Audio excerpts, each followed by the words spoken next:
Shri Bhuvi properties private limited వారి 7 hills future city ఇప్పుడు మన సాగర్ హైవేలో నమ్మకానికి అమ్మలాంటిది మన భూవి ప్రాపర్టీస్. భారతదేశంలో మహిళలకు మాట్లాడే స్వేచ్ఛ లేదా? అంతకుమించి మహిళలకు భద్రత లేదా? అంటే మాట్లాడిన వాళ్ళకు బెదిరింపు కాల్స్ కావచ్చు, మహిళల మీద దాడులు కావచ్చు, ఇవన్నీ జరిగే అవకాశం ఉందా మన దేశంలో? ఇవి నేను చెప్తున్న మాటలు కాదు. సరూర్ నగర్ కార్పొరేటర్ ఆకుల శ్రీవాణి గారి ఇవన్నీ ఆమెకు సంబంధించిన మాటలు. ఆమెనే స్వయంగా ఒక వీడియో చేసి రిలీజ్ చేయడం జరిగింది.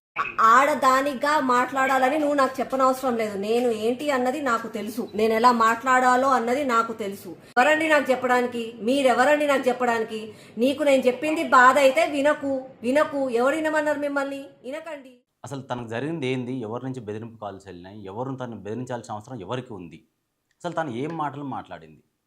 ఒకసారి మనం చూసుకున్నట్టయితే ఆమె చేసిన వీడియోలో బండి సంజయ్ కుమారుడికి సంబంధించి ఆమె కొన్ని మాటలు మాట్లాడడం జరిగింది. అంటే ఎవరైనా సరే చట్టానికి చుట్టం కాదు, తప్పు చేసి ఉంటే ఖచ్చితంగా శిక్షకు అర్హులే అని చెప్పేసి కూడా ఆమె చెప్పడం జరిగింది.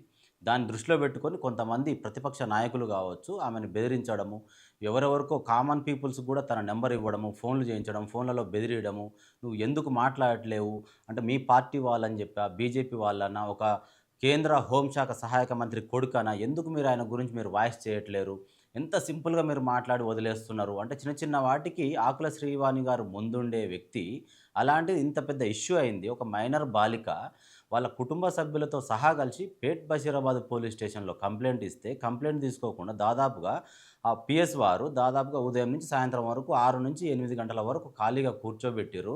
అంటే వాళ్ళని కన్విన్స్ చేసే ప్రయత్నం చేసిరా, కేసుని తీసుకోకుండా ఎఫ్ఐఆర్ బుక్ కాకుండా, అంటే ఒకవేళ వాళ్ళిద్దరి మధ్యలో కాంప్రమైజ్ చేయడానికి ఏమైనా డిపార్ట్మెంట్ వారే దగ్గరుండి 8 గంటల సేపు వెయిట్ చేయించారా? ఎందుకు అని చెప్పేసి ఇలాంటి వాయిస్లు అనేది ఆమెకు కాల్స్ రావడం, ఈ మాటలు మాట్లాడుతుండడం ఆమెని కొంత ఇబ్బందికి గురి చేసిన అని చెప్పేసి కూడా ఒక వీడియో రిలీజ్ చేయడం జరిగింది. అయితే ముఖ్యంగా ఈమె చెప్తున్నది ఏంటంటే కేటీఆర్ గారి పేరు తీసుకుంటుంది. బీఆర్ఎస్ వర్కింగ్ ప్రెసిడెంట్ కేటీఆర్ గారి పేరు తీసుకోవడం అంటే ఒకవైపు అమ్మాయికి అన్యాయం జరిగిందని చెప్తున్నటువంటి కేటీఆర్ ఎక్కడ సభ పెట్టినా ఖచ్చితంగా అమ్మాయికి న్యాయం జరగాలి, ఎవరైతే బండి సంజయ్ కొడుకు బండి భగీరథ ఉండో శిక్ష పడాలి, ఈ మైనర్ బాలికకు తను రేప్ కేసు కావచ్చు, ఫోక్సో కేసు కింద వివిధ సెక్షన్లలో అతను ఏమే విధంగా మభ్యపెట్టి అమ్మాయిని ఇబ్బందులకు గురి చేసిండో, ఎలాంటి బెదిరింపులకు పాల్పడ్డాడో వాటన్నింటికి సంబంధించి కూడా అబ్బాయికి శిక్ష పడాలి, న్యాయం జరిగేంత వరకు కూడా కేటీఆర్ అనేటోడు అమ్మాయికి మద్దతుగా ఉంటాడని చెప్పేసి కూడా కొన్ని సందర్భాల్లో చెప్పిండు. కానీ మరి అక్కడ ఆడపిల్ల అయినప్పుడు ఇక్కడ ఆకుల శ్రీవాణి అనే నేను కూడా ఒక మహిళనే కదా, మరి నాకెందుకు బెదిరింపు కాల్స్ చేయిస్తున్నాడు? దగ్గరుండి మరి నేను ఎక్కడ ఏం మాట్లాడినా కూడా పాయింట్అవుట్ చేసి ఆయనకు సంబంధించిన కార్యకర్తలతో కావచ్చు, కొంతమంది కామన్ పీపుల్ కావచ్చు, నా నెంబర్ ఇచ్చి మరి ఫోన్లు చేయిస్తున్నాడు అని చెప్పేసి ఒక వాయిస్ వినిపించింది. అంటే దాంట్లో ఏముందంటే ఆ వీడియో కూడా ఒకసారి నేను ప్లే చేసి మీకు చూపించే ప్రయత్నం చేస్తా. అంటే శాంతి భద్రతలు అనేవి ఒక కేటీఆర్కే తెలుస్తాయా?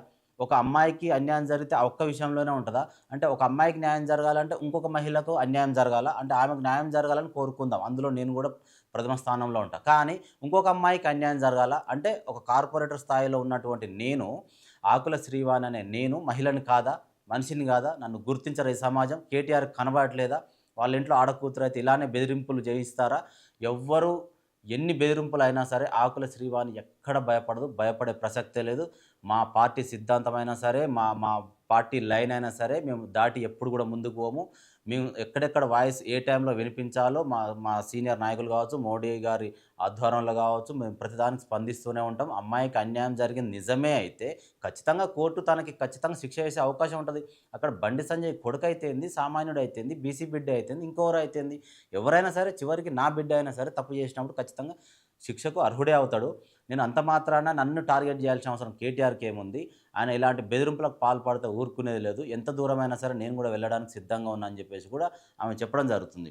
ఆమె ప్రధానంగా తీసుకున్నది ఏంటంటే ఈ బండి సంజయ్ కుమారుడు 4 రోజుల నుంచి తప్పించుకొని తిరుగుతున్నాడు. కేంద్రంలో మీ పార్టీయే ఉంది కదా, అంటే మీరు తలుచుకుంటే 4 రోజుల టైం అనేది బండి సంజయ్ కొడుకు ఉంటుందా?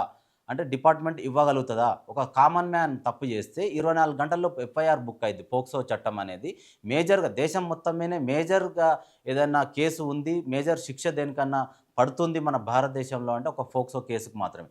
అలాంటిది 24 గంటలలో అరెస్ట్ అయ్యి రిమాండ్కు తరలించే పరిస్థితిలో ఉన్నటువంటి మన దేశ డిపార్ట్మెంటు ఒక కేంద్ర సహాయక మంత్రిగా ఉన్నటువంటి కొడుకు విషయంలో ఎందుకు ఇంత నెగ్లిజెన్సీ వ్యవహరిస్తుంది, ఇంత ఎందుకు చూసుకుంటూ నీరు గార్చే ప్రయత్నం చేస్తుంది అని చెప్పేసి కూడా తనకు కాల్స్ వస్తున్నాయి, బెదిరింపిస్తున్నారు. కానీ ఆమె ఇంకొక వర్షన్ కూడా ఆలోచించట్లేదు. ఆమె బెదిరిస్తున్నారు అనే ఒక వర్షన్ మాత్రమే తెర మీదకి తీసుకొచ్చే ప్రయత్నం చేసింది.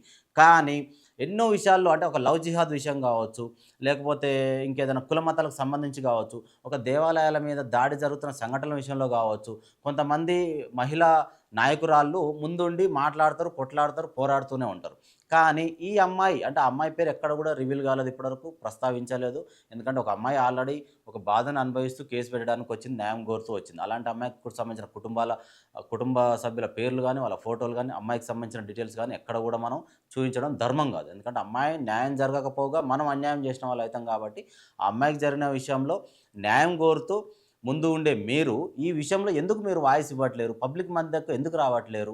ఒక డిపార్ట్మెంట్ దగ్గరికి వెళ్ళి పేట్ బషీరాబాద్ పోలీస్ స్టేషన్కి వెళ్ళి ఎందుకు మీరు అక్కడ నిలదీసి అడగట్లేరు? ఎందుకు ఈ అమ్మాయి విషయం ఇంతవరకు ఎందుకు సాగదీస్తున్నారు? అంటే 4 రోజుల తర్వాత డిపార్ట్మెంట్ వారు అడిగిన ప్రశ్నకి ఏమైంది అమ్మాయి విషయం అని అంటే, పరారిలో ఉన్నాడు బండి భగీరథ్ అని చెప్పేసి కూడా వినబడుతుంది అని చెప్పేసి మీరు ఎందుకు అడగట్లేరు? పరారిలో ఉండేంత అవకాశం వచ్చిందంటే పరారిలో ఉండేంత వరకు అవకాశం పోలీసు వాళ్ళే దగ్గరుండి ఇచ్చారా అనే విధంగా ఆమెకు వచ్చిన కాల్స్లలో వినబడుతున్న సమాచారం మనకు. దీన్ని దృష్టిలో పెట్టుకొని ఆమెకు డైరెక్ట్ కేటీఆర్కే, ఎవరు పేరు కాదు, వేరే ఇతర కాంగ్రెస్ కాదు, వాళ్ళ పార్టీలకు సంబంధించిన వాళ్ళు కాదు, కామన్ పీపుల్ కూడా కేటీఆర్నే టార్గెట్ చేసి ఆయనే నన్ను టార్గెట్ చేశాడు. తిరిగి నేను ఆయనకే డైరెక్ట్ సవాల్ విసురుతున్నా. అమ్మాయికి నిజంగా అన్యాయం జరిగితే కోర్టు చూసుకుంటుంది, చట్టపరంగా కూడా న్యాయం జరిగేంత వరకు నేను కూడా ముందు ఉంటాను. ఇంకోసారి మీరు ఇలాంటి చిల్లర వేషాలు వేస్తే మాత్రం మంచిది కాదని చెప్పేసి అయితే ఆమె ఓపెన్ మైండ్తో తనైతే మాట్లాడింది. చూద్దాం, ఆమె వాయిస్ ఇచ్చినప్పటికీ ఇవ్వకపోయినప్పటికీ మనం కోరుకోవాల్సిన విషయం ఏంటంటే అమ్మాయికి అయితే ఖచ్చితంగా న్యాయం జరగాలి. ఆమె మైనరా కాదా అని చెప్పేసి ఎంక్వైరీ చేస్తున్నాను కొన్ని రోజులు, తర్వాత బండి భగీరథ పరారులో ఉన్నాడు అని చెప్పేసి కొన్ని రోజులు, ఇలా అనేది ఒక స్టేట్మెంట్ ఇస్తూనే ఉన్నారు ప్రజల మధ్యలకు.